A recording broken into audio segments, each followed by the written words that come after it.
ಎಲ್ಲರಿಗೂ ನಮಸ್ಕಾರ. ಹೆಂಡತಿಯಾದವಳು ಗಂಡನ ಮುಂದೆ ಯಾವೆಲ್ಲ ಕೆಲಸಗಳನ್ನು ಮಾಡಲೇಬಾರದು ಎಂಬುದನ್ನು ಈ ವಿಡಿಯೋದಲ್ಲಿ ತಿಳಿಯೋಣ. ಹಣೆಗೆ ಕುಂಕುಮ, ಕತ್ತಲ್ಲಿ ತಾಳಿ ಹಾಕಿಕೊಳ್ಳದೆ ಗಂಡನ ಮುಂದೆ ಬರಬಾರದು. ಹೆಂಡತಿ ಆದವಳು ಗಂಡನ ಸೇವೆ ಮಾಡಬೇಕು. ಗಂಡನ ಪ್ರತಿ ಮಾತನ್ನು ಆಲಿಸಬೇಕು.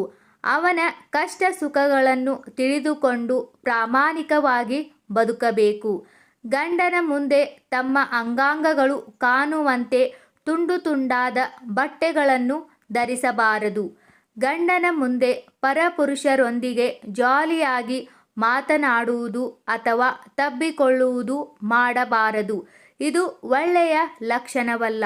ನನ್ನ ಗಂಡ ಇಷ್ಟು ಸಂಪಾದಿಸುತ್ತಾನೆ, ಅಷ್ಟು ಸಂಪಾದಿಸುತ್ತಾನೆ ಅಂತ ಅಣ್ಣರ ಮುಂದೆ ಹೇಳಿಕೊಳ್ಳಬಾರದು. ಗಂಡನ ಮುಂದೆ ಮಗುವಿಗೆ ಹಾಲುಣಿಸಬಾರದು. ಅಕಸ್ಮಾತ್ ಹಾಲುಣಿಸುತ್ತಿದ್ದರೆ ಸೆರಗನ್ನು ಮುಚ್ಚಿಕೊಂಡು ಎದೆಯ ಭಾಗ ಕಾಣದಂತೆ ಕುಡಿಸಬೇಕು. ಒಂದು ಹೆಣ್ಣು ಮನೆಯಲ್ಲಿದ್ದಾಗ ಲಕ್ಷಣವಾಗಿರಬೇಕು. ಪೀರಿಯಡ್ ಸಮಯದಲ್ಲಿ ಕಿರಿಕಿರಿ ಉಂಟಾದರೆ ಆ ನೋವಿನಿಂದ ಗಂಡನೊಂದಿಗೆ ಕಿರಿಕಿರಿ ಮಾಡಬಾರದು. ಗಂಡನ ಮುಂದೆ ಕೆಟ್ಟ ಪದಗಳನ್ನು ಬಳಸಬಾರದು ಅಥವಾ ಗಂಡನನ್ನು ಅನ್ಯರ ಮುಂದೆ ಬೈಯಬಾರದು.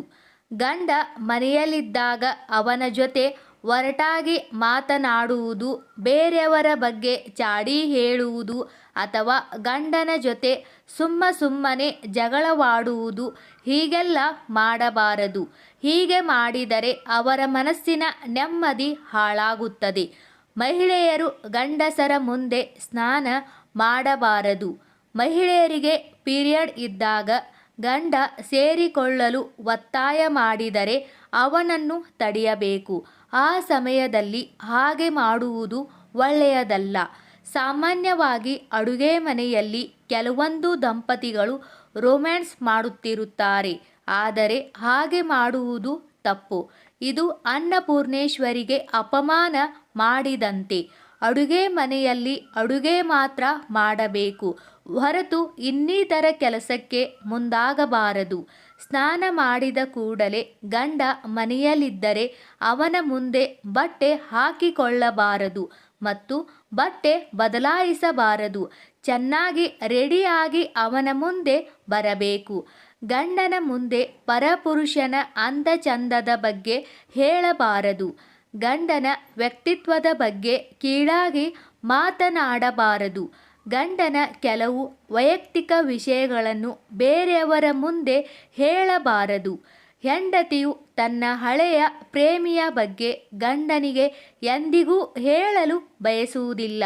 ಇದರಿಂದ ಗಂಡ ತನ್ನ ಮೇಲೆ ಅನುಮಾನ ಮೂಡಿಸಿಕೊಳ್ಳಬಹುದು ಅಥವಾ ಹಳೆಯ ಪ್ರೇಮಿಯ ಬಗ್ಗೆ ಹೇಳುವುದರಿಂದ ನಮ್ಮ ಸಂಬಂಧ ಕೆಡಬಹುದು ಎಂದು ಹೆಂಡತಿ ಭಾವಿಸುತ್ತಾಳೆ.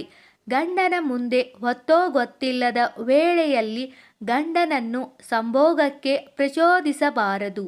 ಗಂಡನ ಮುಂದೆ ಎಷ್ಟು ತಿನ್ನುತ್ತೀಯಾ ಅಂತ ಊಟ ಮಾಡುವಾಗ ಹೇಳಬಾರದು. ಸ್ನೇಹಿತರೆ, ಈ ವಿಡಿಯೋದಲ್ಲಿರುವ ಎಲ್ಲ ಮಾಹಿತಿ ನಿಮಗೆ ಇಷ್ಟವಾದರೆ ದಯವಿಟ್ಟು ನಮ್ಮ ಚಾನಲ್ ಸಬ್ಸ್ಕ್ರೈಬ್ ಮಾಡಿ, ವಿಡಿಯೋಗೆ ಲೈಕ್ ಮಾಡಿ, ವಿಡಿಯೋನ ಶೇರ್ ಮಾಡಿ. ಎಲ್ಲರಿಗೂ ಧನ್ಯವಾದಗಳು.